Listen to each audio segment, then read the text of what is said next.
Quiet down now, you'll frighten the little fellow, Mr. Morales told them. He got that right.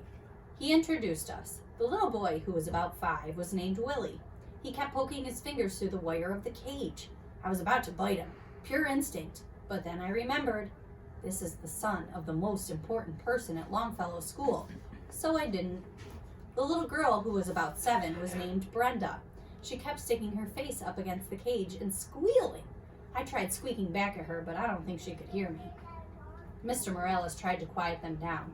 He explained that I was a guest for the weekend and that they had to treat me with respect. They didn't listen. A pretty lady rushed into the room, jingling her car keys. I'm late. I have a house to show. She glanced in my direction. We'll talk about that later. Adios. Mr. Morales wished her luck, and she was gone. Then he carried me into the den with Willie and Brenda clinging to his legs and yelping. My cage was swinging back and forth so much I was getting airsick, or cage sick. Mr. Morales set my cage on a table in their family room. Now get back and listen to me, he told his children. I'll tell you all about him. Can we take him out? Screamed Willie. Can we put him in my room? Shouted Brenda. Can he sleep with me tonight? We can't do anything until you settle down, Mr. Morales said. Bravo, Mr. Morales, I thought. But still, the children didn't listen. The most important person at Longfellow School was not treated with respect in his own house. Willie lurched forward and swung open the cage door. Ooh, there's poo in there, he screamed. Where? Shrieked Brenda. Willie pointed to my potty corner, which I thought was unspeakably rude of him. I want to hold him, said Brenda, grabbing me. She squeezed me so hard, I let out a little squeal. Stop, said Mr. Morales. Put him back right now. She opened her hand and dropped me onto the floor of my cage. Luckily, I landed in a pile of soft bedding. Luckily, I didn't land in my poo. I was a little dizzy, but I heard Mr. Morales send Willie and Brenda to their rooms.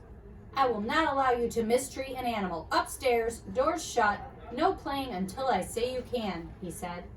Suddenly, Mr. Morales didn't look so important.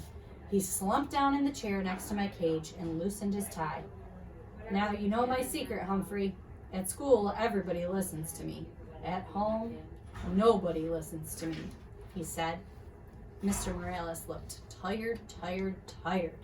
Above our heads came the sounds of thumping and bumping. It sounded as if the ceiling was about to fall in.